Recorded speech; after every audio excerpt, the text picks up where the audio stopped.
I stood in that courtroom and watched my ex-wife's lawyer paint me as a stranger to my own daughter. Your Honor, Mr. Hayes has missed 17 scheduled visits in 6 months. 17. The number hung in the air like an accusation. I felt my lawyer stiffen beside me. Here's what they didn't say. Every single one of those visits had been canceled. Not by me. By texts I could prove came after the fact. Time-stamped. Documented. Sitting in a binder 2 inches thick on the table in front of me. I didn't interrupt. I didn't shout. I waited. Because I've learned something about truth. It doesn't need to be loud. It just needs to be patient. And backed by evidence.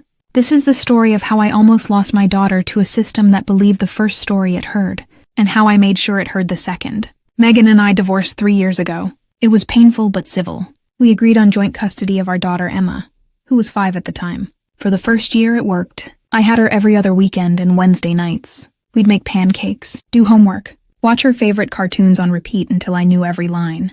Then Megan started dating Derek. He moved in fast. Within 4 months, he was in every pickup photo, every school event. Emma started calling him by his first name, which was fine. I never asked her to choose. But things shifted. Daddy, Derek says you used to make Mommy sad. I kept my face neutral. Everyone feels sad sometimes, sweetheart. Your mom and I both wanted you to be happy. The next week, Emma asked why I didn't have a big house like Derek's.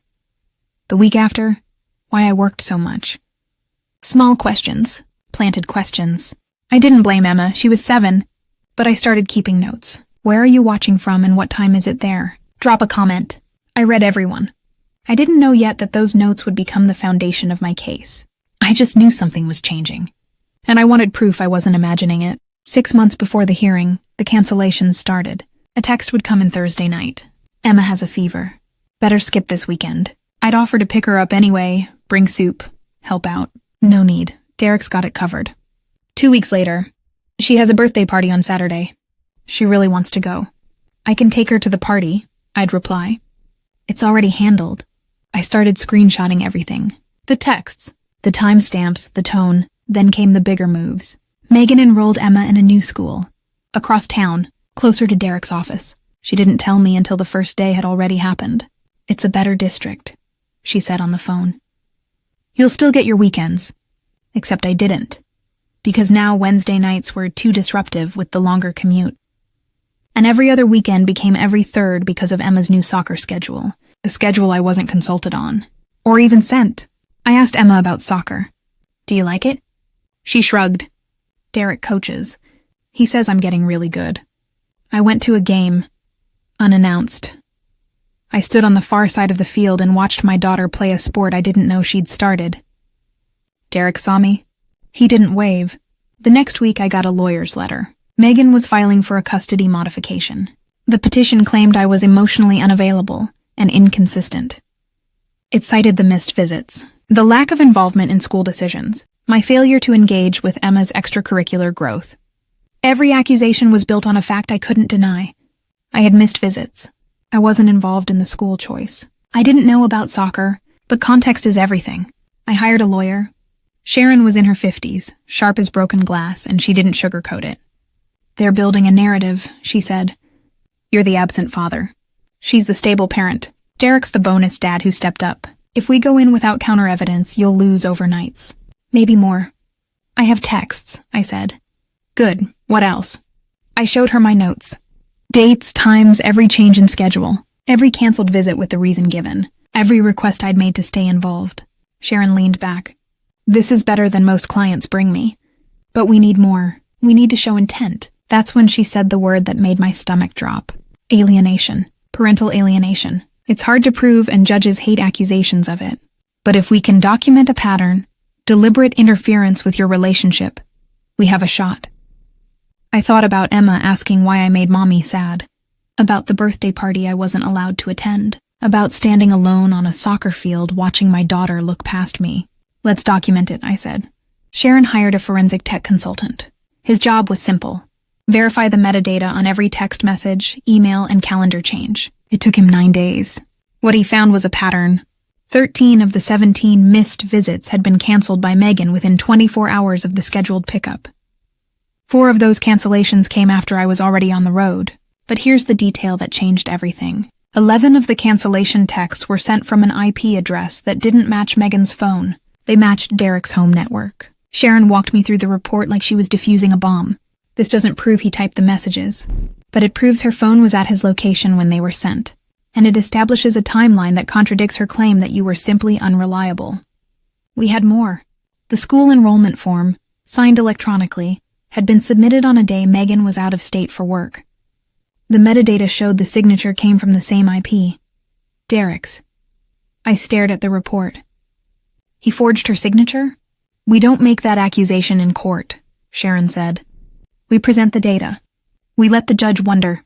Receipt number 1, locked in. We were 8 weeks out from the hearing when I got a call from Emma's school. Mr. Hayes, we have you listed as an emergency contact, but we wanted to confirm, are you still involved in Emma's daily care? My heart sank. Yes, why?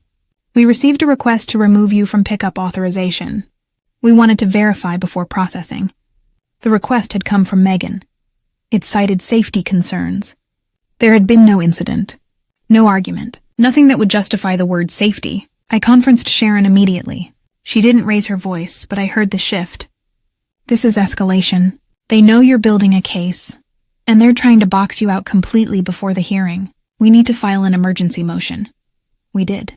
Within 72 hours, we were in front of a judge for a temporary orders hearing. Megan's lawyer argued I was inserting myself inappropriately into Emma's school life. Sharon submitted the school's phone record. They had called me.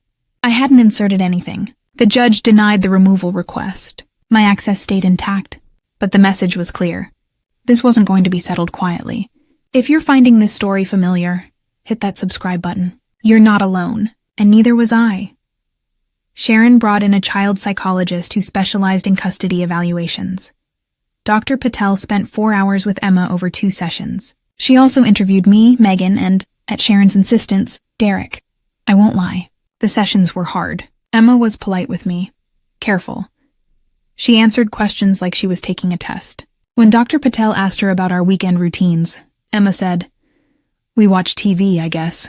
I wanted to remind her about the pancakes, the science projects, the time we built a birdhouse that fell apart in the rain, and we laughed until we cried. But I stayed quiet. That wasn't my role in that room. Dr. Patel's report took 3 weeks. When Sharon sent it to me, one paragraph was highlighted. The child demonstrates signs of loyalty conflict. She offers rehearsed answers about her father that contradict earlier spontaneous statements. When asked what she likes about time with her father, she became animated and detailed. When asked if she wants to see him less, she repeated phrasing consistent with adult language patterns. In other words, Emma loved me, but someone had taught her not to say it. The report didn't name Derek. It didn't have to. It also noted that Megan had refused to answer questions about whether Derek participated in custody decisions, and that Derek had described himself as Emma's primary male role model. Not a role model, the primary one. Sharon added the report to the binder. This is receipt number 2. The hearing was set for a Tuesday in November. I wore a suit I'd bought specifically for it. I didn't sleep the night before. Megan's lawyer went first. He was good. He painted me as a man who loved his daughter in theory, but couldn't show up in practice. He cited my work schedule, my smaller apartment, my lack of involvement in her new school. Mr. Hayes is not a bad father, he said. But he is not the primary parent. And Emma deserves stability. Then it was Sharon's turn. She didn't attack. She clarified. She walked the judge through the metadata report. Calmly, methodically. Your Honor, these are the 17 visits opposing counsel cited. Here are the cancellation records. Here are the IP addresses. Here's the timeline. Megan's lawyer objected twice. Both times the judge overruled him. Sharon moved to the school enrollment. Mrs. Hayes was in Seattle on the day this form was submitted. The electronic signature originated from a residential address she does not own or occupy. The judge looked at Megan. Is that accurate? Megan hesitated. I may have asked Derek to help with the paperwork. Did you authorize him to sign your name? Silence. Sharon didn't push. She moved on. Next came Dr. Patel's evaluation. Sharon read the loyalty conflict section aloud, slowly. The judge took notes. Then Sharon did something I didn't expect. She called me to the stand. Sharon's questions were simple. Mr. Hayes, How many of the 17 visits cited by opposing counsel did you voluntarily cancel? None. How many times did you request makeup time after a cancellation? Every time. Were those requests granted? No. She pulled up a text chain on the screen. It was from a Saturday morning, 4 months earlier. Can you read the timestamp on this message from your ex-wife? 9:42 a.m.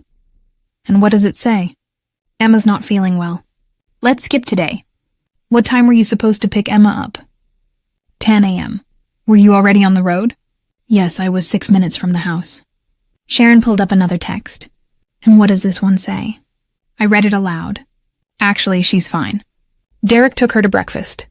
We'll try again next week. The courtroom was silent. Sharon turned to the judge. Your Honor, this is not a parent forgetting to show up. This is a parent being systematically blocked.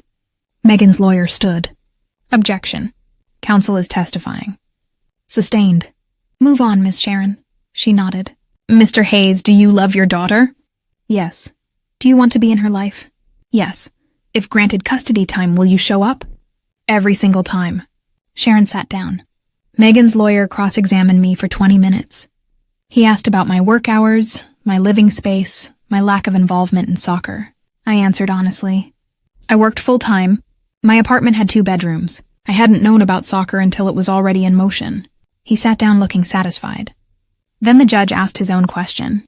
Mr. Hayes, if I restore your original custody schedule, what will you do differently? I took a breath. Nothing, Your Honor. I'll do exactly what I've been trying to do. Show up, be her dad, love her consistently. That's all I've ever wanted to do. The judge nodded. Thank you. You may step down. The judge took 4 days to issue a ruling. When the order came through, Sharon called me before I'd even finished reading it. You won. Not all of it, but enough. The judge reinstated my original custody schedule. Every other weekend. Wednesday nights. Holidays split equally. He also ordered that any future changes to Emma's school, medical care, or extracurriculars required both parents' written consent. And he added a paragraph I didn't expect. The court finds credible evidence of interference with the parent-child relationship. While the court stops short of a finding of alienation, it notes that further interference may result in a reversal of primary custody. It was a warning, a line in the sand. Megan's petition for reduced custody was denied. I sat in my car in the parking lot and read the order 3 times. I didn't cry. I didn't celebrate. I just felt tired and relieved. That weekend, I picked Emma up at 10 a.m. on the dot. She ran to the car with her backpack and a drawing she'd made at school. I missed you, Daddy. I missed you too, sweetheart. We went home. We made pancakes. We didn't talk about court or lawyers or any of it. We just gotta be us again. It's been a year since the hearing. Emma's doing great. She still plays soccer, and I go to every game I can. Derek and I are civil. We're not friends, but we don't need to be. Megan and I communicate better now. Not perfectly, but better. The court order forced boundaries, and boundaries forced respect. I still keep a binder, not because I expect another fight, but because documentation became a habit. And habits born from hard seasons tend to stick. If you're in a custody fight, here's what I learned. Paper beats emotion. Consistency beats intensity. And showing up, even when you're blocked, creates a record that matters. What boundary would you set in this situation? Let me know in the comments. This story is a fictionalized dramatization and is not legal or financial advice. Every case is different, but every parent deserves to be heard. Thanks for watching. I'll see you in the next one.